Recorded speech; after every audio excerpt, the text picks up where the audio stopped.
Hello, everybody. Good afternoon, boys and girls, ladies and gentlemen. It's good to have you here. Welcome to the National Museum of the American Indian.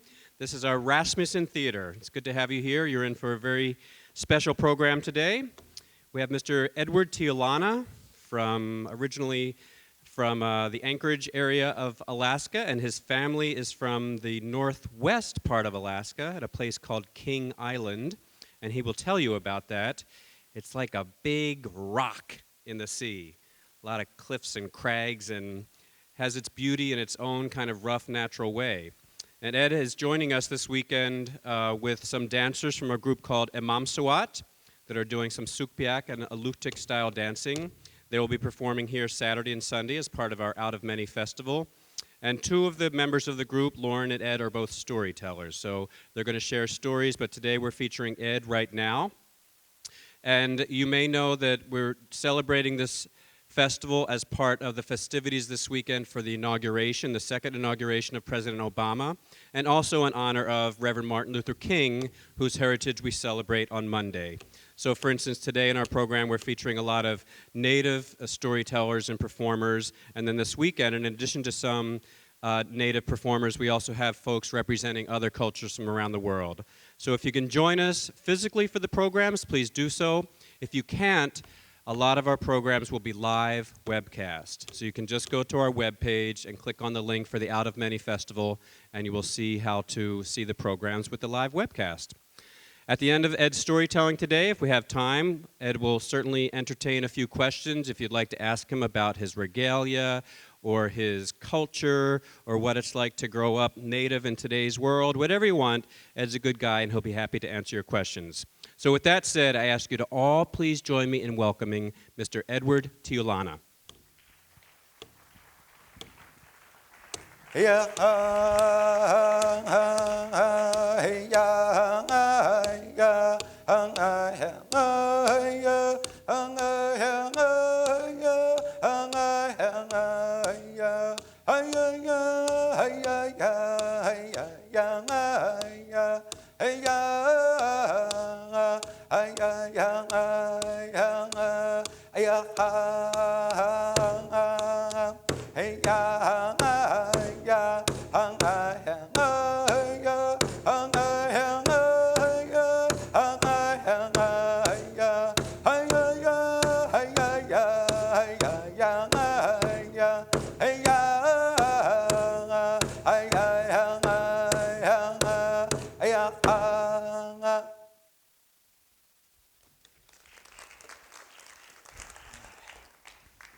Okay, thank you for inviting me here to Washington, D.C.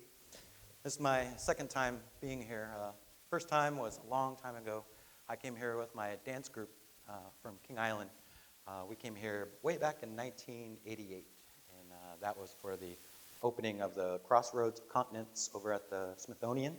And that was my first time leaving Alaska, but I wanted to open my performance with a welcome song. Back in Alaska, the singing and dancing is still a big part of our culture. And so the dancing, the songs have been carried on for centuries. Some of these songs are well over 500 years old and still passed down to the children today. And so generally when we have a big dance performance, we start with welcoming songs that welcome you to the performance or wherever you have traveled from. And so a lot of our storytelling is also involved with the singing and dancing because this is how our culture learned things about everyday life. Before we had electricity, before we had lights in the ceiling and televisions and radios and things like that, even before texting and stuff. So we had to share songs with other people from other parts of the country, from Alaska, even from Russia, from Canada. And so this is how we learned about life, how we learned about stories through song and dance, about people, about animals, about the land, about the weather, about spirits, and things like that. And so, long ago, they were more ceremonial as to, how you might say, like do a rain dance to bring the rain or something like that. But, ours were for people getting married, or for a child coming into adulthood, or for things like that. Maybe someone had passed away, like a chief, and they would have these celebrations, these songs and dances. Well, that's only part of it. And generally, when I have teach the song and dance, I have more members of my dance group. But since it's just myself, I'll focus on a different kind of storytelling. And so, I was raised in Anchorage, Alaska, and that's probably it's an urban setting. It's a city, not quite as big as this city, but there's cars, there's cable TV and internet and all that. And so I grew up a lot in the urban setting. Even though being raised in an urban setting, I was raised with my grandparents, and so they were able to teach me a lot of traditional value about living off the land. Because my grandparents were born on King Island before there was hospitals, before there were health clinics, before there were nurses, before there were doctors, and so they truly lived a subsistence lifestyle, living off the land. And it wasn't until the 60s that my grandparents actually moved off of King Island. King Island is about 90 miles northwest of Nome, Alaska. And so it's in the middle of the Bering Strait. We're almost at the center point of, like, here's Alaska, and then Russia is over here. And so we're right in the middle. And so we share a lot of stories from Russia as well. But my grandparents didn't leave the island until the 60s. And then they moved down to Anchorage, Alaska, and that's where I was born. And so going to public schools, learning about math and science and biology and things like that, it was very hard for me to learn a lot of the culture, especially the language. Today, language is so very important for Native peoples all around the country, and that was one thing that I didn't grow up with. I mean, I grew up with it, but being at home, I'm a child of the 80s, and so I was playing a lot of Nintendo and watching MTV and things like that. But so I mostly understand the language rather than speaking the language. But I'll try to do a little introduction of in my language, the Inupiaq language. And with the Inupiaq people, it's such a wide area that there's different dialects of the language. And so this is more of an island dialect or Bering Strait dialect. And so I would say, Paglavasin, Kanahorex busy, Koya Sambotan Oblamini, Kikut Avivak Murunga Bazagana. And so what I said was, hello, how are you all doing? I hope you're having a good day. I come from King Island, and my name is Bazagana. That's my native name. And so with our cultures in Alaska, we never had names that were, just for men and names that were just for women. There was no distinguished, words as to, like, there was no he, she. It was more of like us and you and we. And so our names were both men and women's names. So we all had the same names. And so I took on a namesake from my uncle. And one of them is Buzzagana. Another name that I have is Sigana.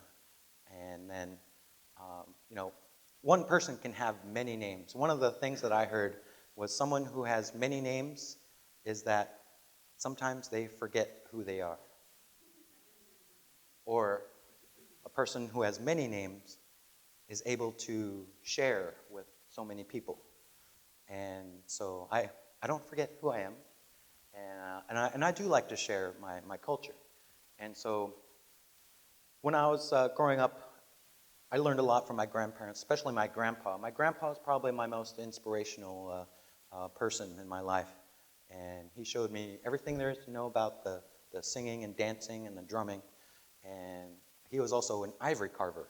The King Island men, they're well known for their ivory carving skills. And even here at the museum, I saw some stuff from King Island, and I recognized names, and so I was very happy to see that my culture has come all the way over here on the East Coast as well. So I took pictures, and I'm going to show everyone at home. But for when he was carving a lot of the walrus tusks and making figurines and things like that, I was always so intrigued when I was a young boy. I was more of staying at home and watching, Grandpa do his carvings or Grandma do her beadwork. While my other cousins were out, riding their bicycles on their dirt bikes and things like that. But I was always so intrigued about the culture and what everything means. And so, while my grandpa would be hard at work on carving, he would take a break, and then he would stop, and then from his pocket, he would pull out a piece of string, and then he would show me string stories. These are string games. Have you guys ever heard of string stories? Well, before things like television and computers and Xboxes and PlayStations, we had very simple toys. And my uncles were always so happy to, whenever, as I get older, they would give me their toys that they grew up with. And so my grandpa would always show me string stories. And so I'm going to show you a few string stories. But I have two colors of string, and I'm not sure what color you guys can see best. So I'm going to let you guys choose on my blue jacket here. What color do you guys see better, yellow or green? Green? Okay. So, string stories are not unique to Alaska. They're played all over the world. And, they're played in Canada. People in Mexico have some. Africa, Japan. And so everyone has stories that they share, and sometimes they use a piece of string. And so they make pictures with the string, and then they tell a story to go along with that. And it takes a lot of practice to get used to this. And one of the things, it's a form of entertainment, but it's also like training. Because in our culture, we never had things like nails. We never had staples or super glue or things like that. We always had to tie things together. And so in playing the string games, you're also in training and using your hands, and so you become better with dexterity. And so I like to include my stories as the times of change through the year, because our people, we live by seasonal changes. The changing of the seasons, tells us how we're going to live. And so in the wintertime, of course, it's pretty difficult to live in the winter, especially in Alaska. Because one of the things that people generally think about Alaska is igloos, right? We all live in igloos. And I have a two-sled garage and put the dogs in the backyard. But we try to keep ourselves busy during the wintertime because there's not much to do. In some places, like if you watch the Weather Channel and Weather About Alaska comes up, you can have a village in Alaska that is about 50 degrees, and then that's on the way southern part of Alaska. And then on the northernmost coast of Alaska, it could be negative 50 below zero. And so in our own state, you have a 100-degree difference in between different villages. And so it's so vast and so open out there. So in the wintertime, our people, we come together. Before we had modern homes with heating that comes out of the floor, we had to live together. We had to think about how we're going to stay the warmest. And warmest ways was we all move in together. And so sometimes, maybe one or two houses or three houses, put in, everyone in the village came in. And this was just how we had to do it. Because in some places it's so cold, on the ground is permafrost. You guys know what permafrost is, right? Permafrost is permanently frozen ground, and it never thaws out. It's like one giant ice cube. And so you'll see pictures in the summertime of Alaska up north with all the tundra, and it's green and it's lush, but there's no trees because that's only about a foot deep. The tundra is about a foot deep. And then underneath the tundra is the permafrost, and that's the big ice cube. And so trees generally don't grow in ice. And so in many places there is no trees. So if you have no trees, you have no wood. If you have no wood, you have no fire. If you have no fire, you have no heat. But there are other ways to make heat. You don't always have to have a fire. Some places, the driftwood would wash up on the beach, and that was our main source of wood, was the driftwood that comes up on the beach. But some places, they don't have any wood at all. And so you think, coming from one of the coldest states in the United States, if they can't have a fire, how are they going to stay warm? Well, one of the lucky things for us is that many of the animals that live in Alaska have really, really thick fur. And many of these animals come from the Ice Age.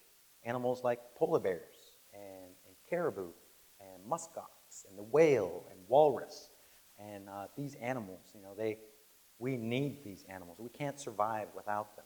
And so even today, a lot of our hunting, we still do a lot of hunting. We still hunt for walrus, seals, caribou, whale, an occasional polar bear every now and then. And so since these animals have lived during the Ice Age, they have extremely thick fur. And that's what we use for our clothing. We make these big fur parkas. And like my boots here, these are called gumiks, or a lot of people know them as muklaks. And these are my foot gear. My grandma made these for me probably about 20 years ago. And I still use them today. In fact, I only use them for performances. But the bottom is a seal skin. There's a seal skin with the fur taking off. And then the main part is the calf skin. Caribou tends to shed after a while. And so you become like an old dog, and you're shedding everywhere. But we switched to calf skin, and it doesn't shed. And then the tassels and the fringe here is wolverine. And so you notice these patterns here in my boot. This is my pattern. This is how you tell who people are in the village. Because if you look at the old photos of Native Alaskans, generally they have their hood on, and around their hood they have this big ruff. And sometimes it's so much fur that you can't see who's in there. And so what you can do is just look at the pattern of what they're wearing, and that's how you can tell where people come from and which family they're from. So generally, like this pattern here on my boot would fit the same pattern on my Tlingit here. And so my grandma made these for me about 20 years ago. But as people come into the winter house, we stay warm. We cooperate with each other. There's not much to do in the winter. All the animals have left. They're migrating south. And when the wind picks up, oh man, it gets super cold. One of the first times of being on the North Slope, it was so cold that it hurt to breathe. And if anyone's ever been in super cold weather, like in Anchorage, it can get pretty cold, like 20 below zero. But when you go way up north, the coldest I've ever been in was negative 85 below zero. And that was just, everything hurt.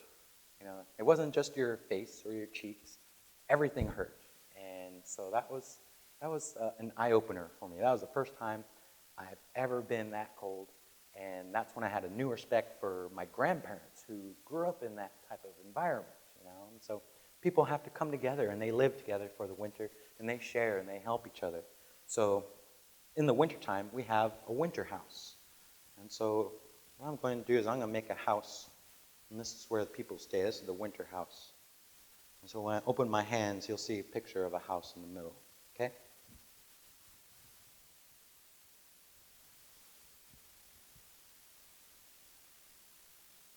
So this is the winter house where people live. But again, we live by changing of the seasons. And so if it's a winter house, are we going to stay here when the ice starts melting and the snow starts melting? No, we have another place other than the winter house for the summer. And so as springtime comes around and everyone's getting ready to go fishing, to go hunting, we pack up all our stuff and we move out and we go to another place. It's called fish camp. Fish camp is usually right along the river or right along the beach. And so it's easy access for fishing and for hunting. And so for the people living in the winter house, when the springtime comes around, they will leave the winter house to go to fish camp. So when I let go of these fingers right here and I open it up a little more, the house disappears and the people are walking away and going to fish camp. And there they go, they're getting smaller and smaller. And so in the summertime, it is One of the most beautiful places you can be is in Alaska during the summer. Everything is so green and so lush, and so many animals that are everywhere. There's everywhere.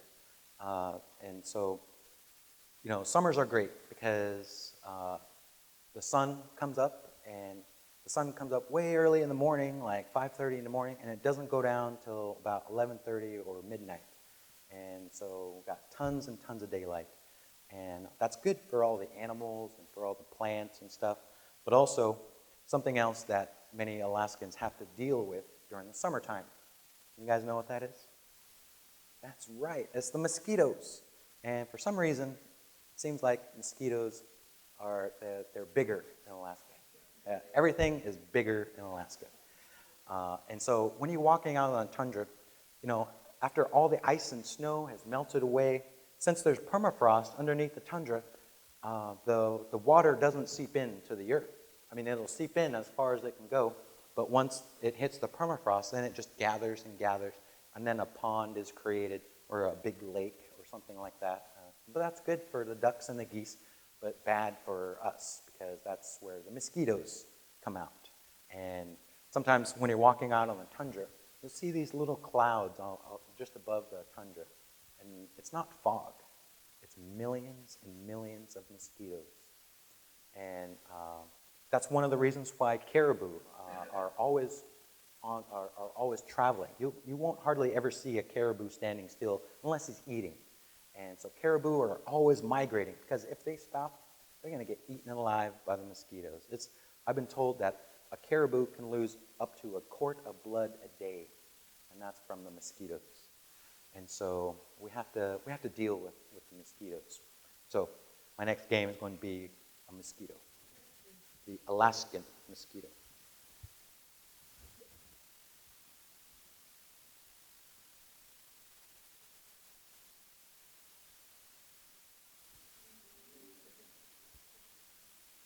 So sometimes, like the children, they when they first see this, they think it's two houses, right?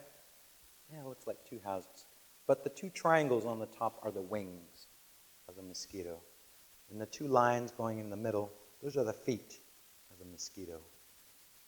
And so kind of picture it as if the mosquito was flying towards you.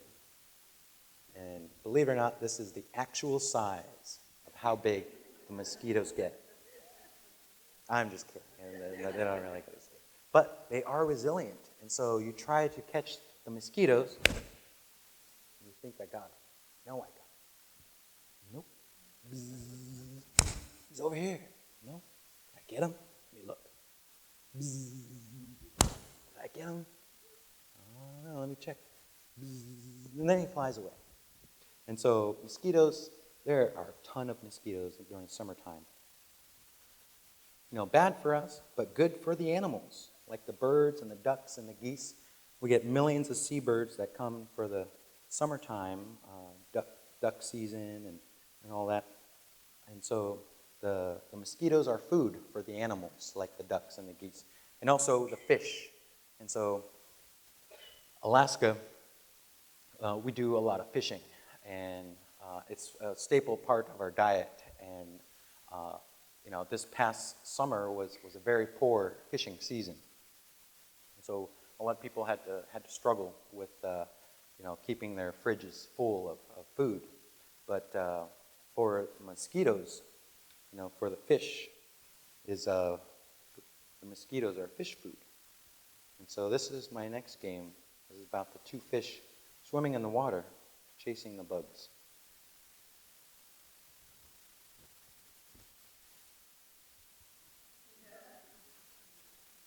So you see the two fish, they are swimming toward my hands. The tails are in the middle. So, kind of like how some people have that fish on the back of their car. Well, these are the two fish that are in the water, and they're waiting for mosquitoes to land in the water. So when they see a mosquito that lands in the water, they swim after it. So I'm going to pinch my fingers together, and the fish will start swimming, okay?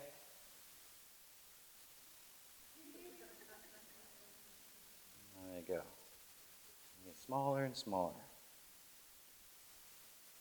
And so with so many different animals in Alaska, there's also another one about the fox.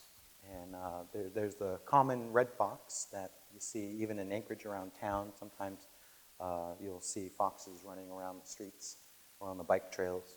There's also the Arctic fox. Arctic fox are generally found during above the Arctic Circle, and they change colors. In the wintertime, they're pure white and blend in perfectly with the snow. But then in the summertime, they lose all their white fur, and they turn brown and gray, and they blend in with the tundra. But the Arctic fox has very, very warm fur, and so a lot of times we use that for our hats or for our gloves. There's a cricket in here. But so my next game is about Arctic fox. Arctic fox, they tend to keep their nose to the tundra because in the tundra grass are all the little tundra mice and also these little animals called lemmings. I don't know if you guys heard of lemmings before, but they're kind of like mice, and there are thousands and thousands of them that make little trails. So this is about the Arctic fox keeping his nose to the ground and looking for the tundra mice.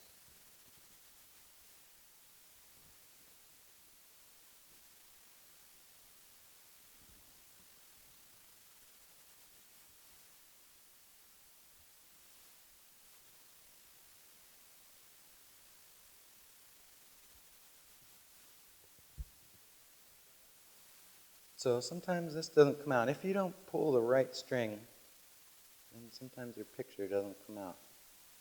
Now, I haven't used this string a lot, so it's still kind of stiff.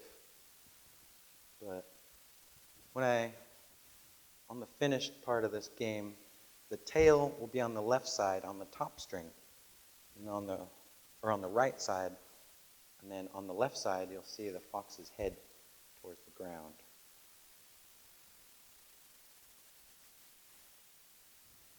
There we go.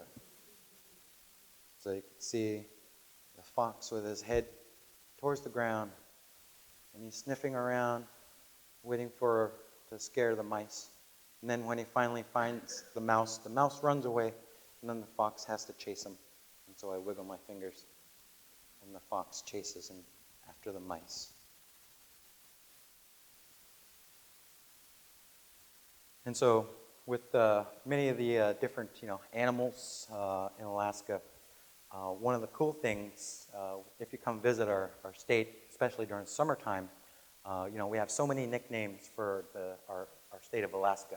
One, of course, is the last frontier. You want to go and see the last frontier. Another one is called the land of the midnight sun.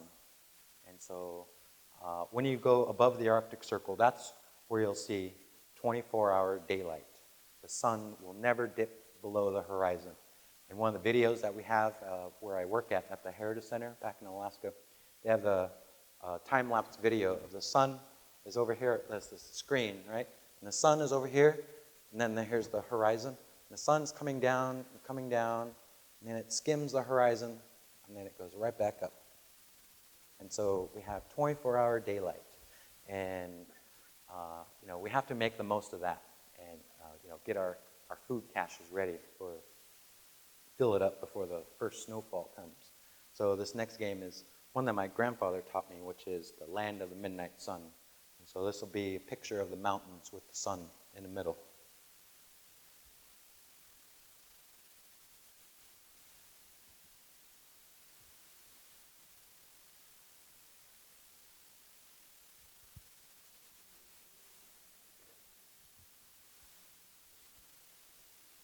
So here is the land of the midnight sun. And then this one also, when I wiggle my fingers, then this becomes a setting sun. And the sun will get smaller and smaller, and it'll start to go away. And that's when you know it's the beginning of fall time. So eventually it'll go away.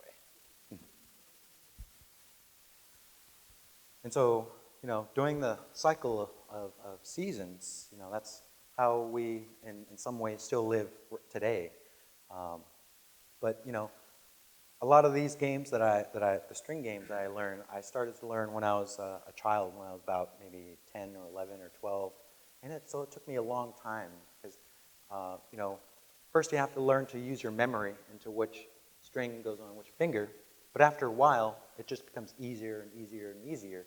And then before you know it, your fingers will do everything, and then I don't have to think anymore. And so using your muscle memory. And so when I used to watch my grandfather, he knew so many more string games than I did that had like 20 steps into it. And it always amazed me of how well that he knew all these games. And so it took me about 10 years to learn, without making mistakes, and to be fluent, and even to incorporate stories and things like that. And so I learned a lot from my grandpa. And then as we get visitors at my work at the Alaskan Native Heritage Center, I like to talk to the elders, and I like to share information with them, and sometimes they'll take my string and they'll show me games. So I learned like that. And then also I looked on the internet, and there's books that you can buy in learning these different string games. So I do know a few other ones. This next one that I learned from my friend Isaiah, who worked at the Heritage Center, but he wasn't from Alaska. He was actually from Arizona. And so he taught me a Navajo string game. So I'll show you a Navajo string game. And this is called the Navajo blanket, or Navajo rug. If you ever look at Navajo artwork, they use a lot of diamond shapes in their art. And so this one will be the Navajo rug.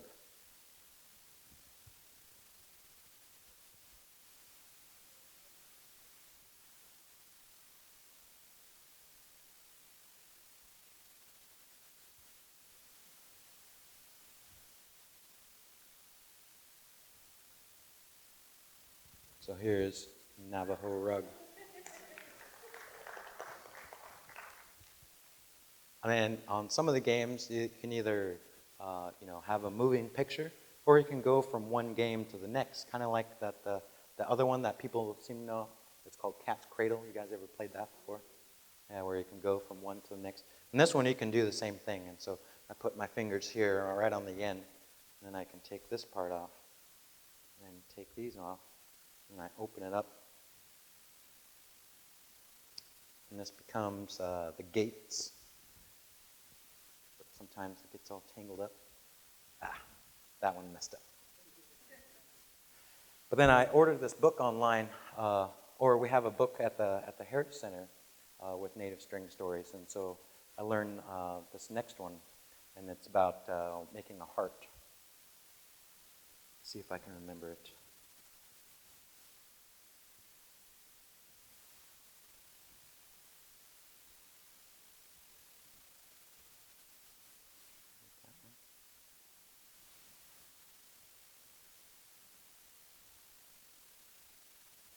So when you get to this part, this is called the morning eyes. When you wake up in the morning, and you got those big bags under the eyes. So, I just woke up. So this is the baggy eyes. And then from there,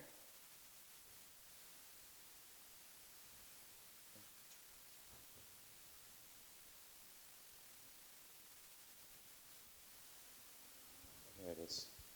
And this is my heart.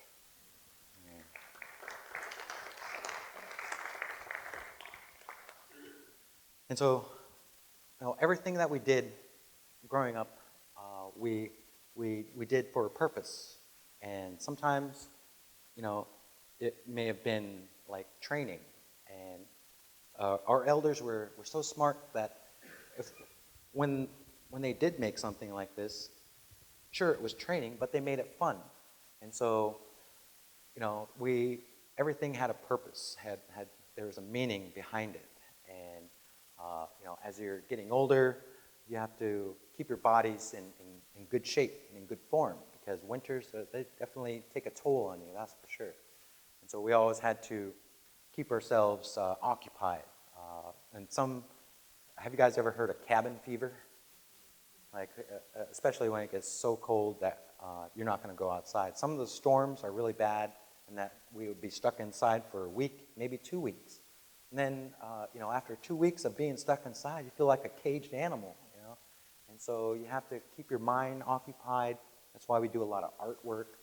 We make drums, we make songs, we play native games that build our strength, build our speed and our dexterity, and so we have to keep our mind occupied, especially during the winter time, one of the toughest times of the year. And so a lot of these things, they had a purpose behind it. But let's see, I know a few other string games. One of them is the magic knots. And so what I'm going to do is I'm going to put the string here on my finger, and I'm going to make 6 rows here. And these are to represent, milestones in your life. And so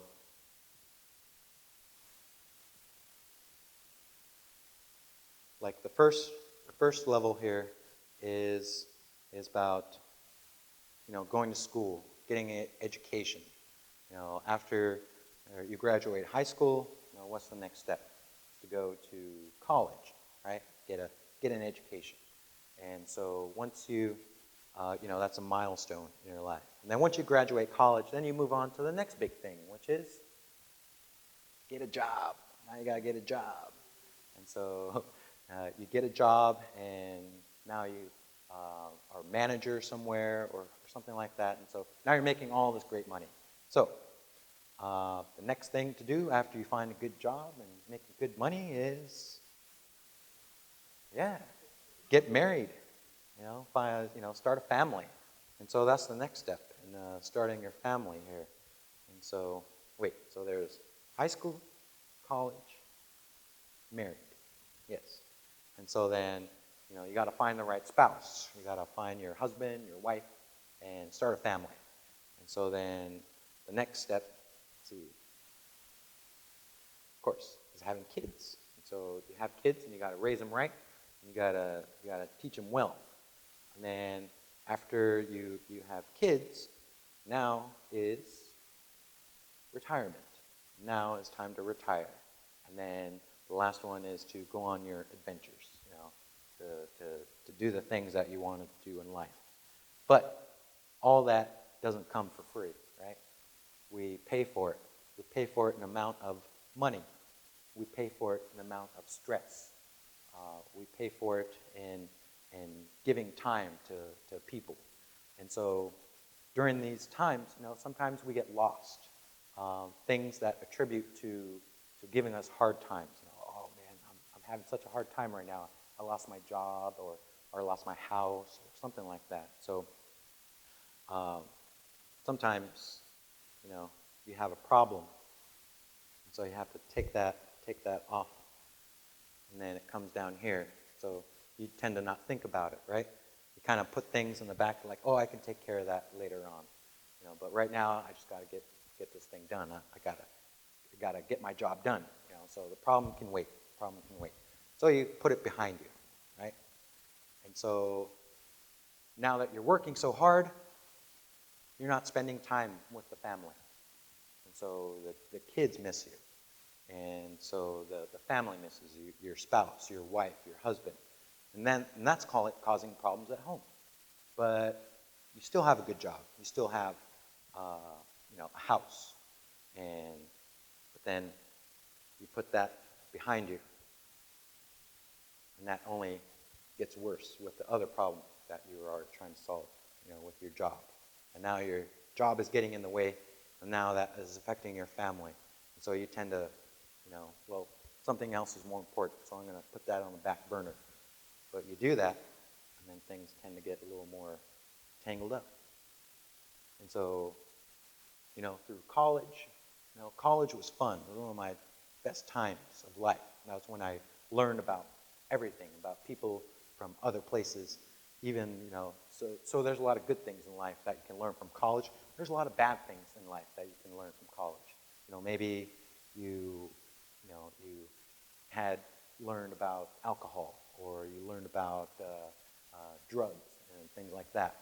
And so you still kind of, have a drink or something like that. And that also is affecting your family and your job.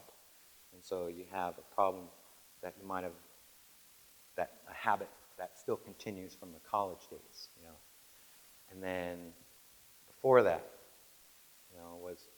was the things that you did in high school. Of course, in high school, you learned about a lot of that stuff as well. And so as you going through life and you encounter these problems, if you tend to put them, on the back burner, they're all just going to get tied up in a big knot.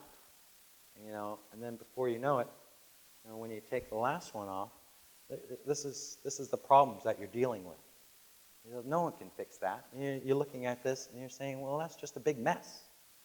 How am I going to do this? And so one of the ways that you can do that is by, sharing. In our culture, men have a big problem in sharing their problems. We have to be men. You're not supposed to cry. You're supposed to put on a strong front, a foundation for everyone else. But meanwhile, inside, your emotions are going like this. They're pounding on the door like they're in a stuck room. And so sometimes men have a building of emotion inside of them, but we were taught not to show that. We were taught to put things inside and keep them locked up. But then when you do that, that's bad. It's like a volcano ready to explode. And so we tend to try to deal with things that are all, you can't fix this all at once. And so what you have to do is you have to find help. That's another thing, is that we think we can do everything ourselves. And I'm a man, I can take care of it. It's like a guy asking for directions. Oh, we'll get there fine, honey. I don't have to ask for directions. So men have this problem that they can do it all themselves when you really can't. And so you need help from the family, from the community. And so you start to identify where things went wrong. And so when you pull the string, you need help.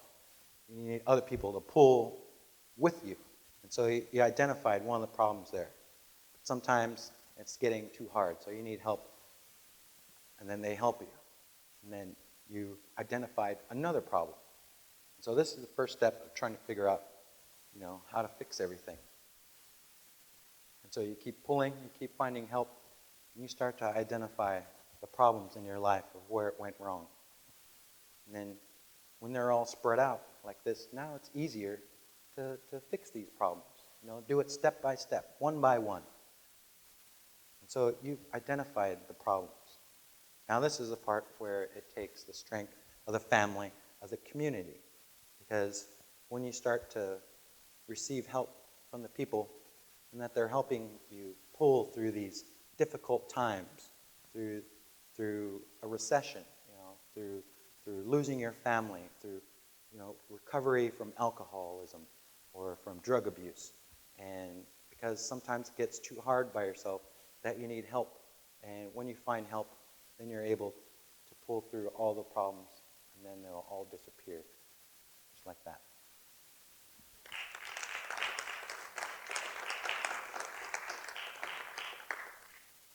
And so, some of them may have been, simple tricks, but when you're able to put it in a story of something like that, then it can have a little bit more meaning. But I guess my time is about wrapping up. Does anyone have any questions? Maybe one or two questions before I head off stage?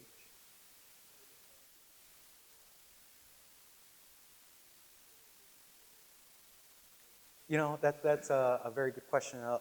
Some scientists believe that it has attributed to global warming. Of course, commercial fishing as well.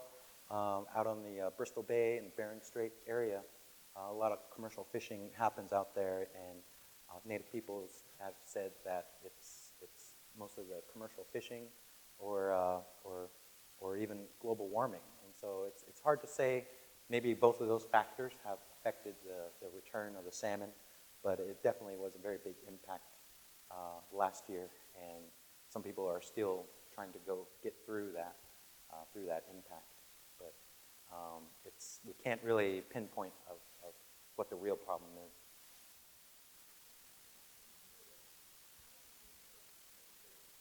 How do we cook our food if we have no fire or if we have no wood? That's a good question as well. A lot of times we eat our stuff raw. And that's where the word Eskimo comes from. Eskimo is a non-native word. We never heard that before explorers came through North America. And what I had read or been told was that Eskimo is a French-Canadian word. When the French explorers came through the Canadian regions, they encountered the Inuit people who are of Canada, and they tend to eat their food raw. And so, from my understanding, Eskimo is a French word that means eaters of raw meat. And so, who likes sushi? Eskimo, Eskimo, Eskimo, Eskimo, Eskimo. Maybe time for one more question? Anyone? I'm 36, and I like long walks on the beach. Oh. Oh, there you are.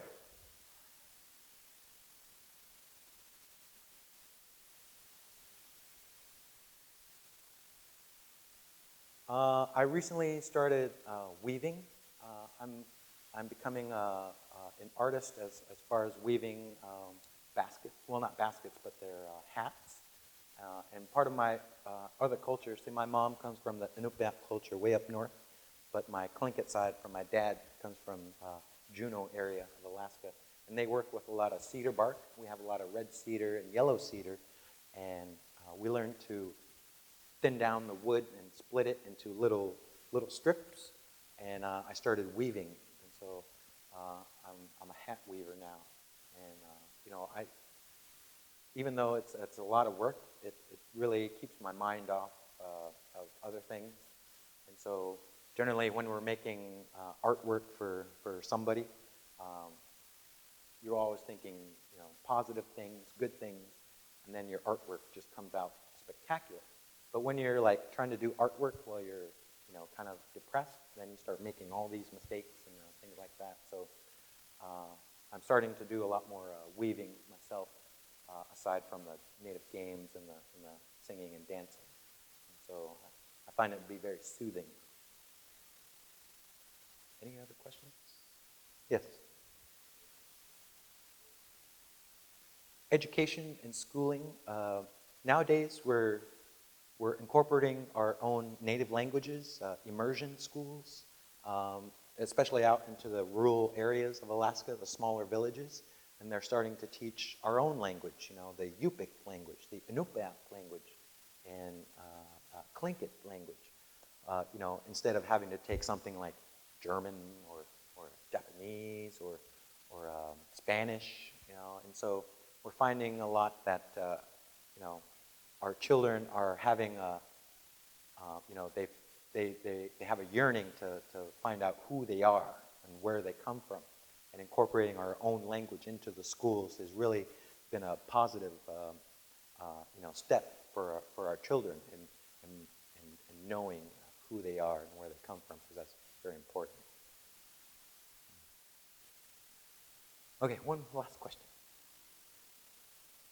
Oh yeah, this past winter has been one of the best seasons for Northern Lights, and even in the city.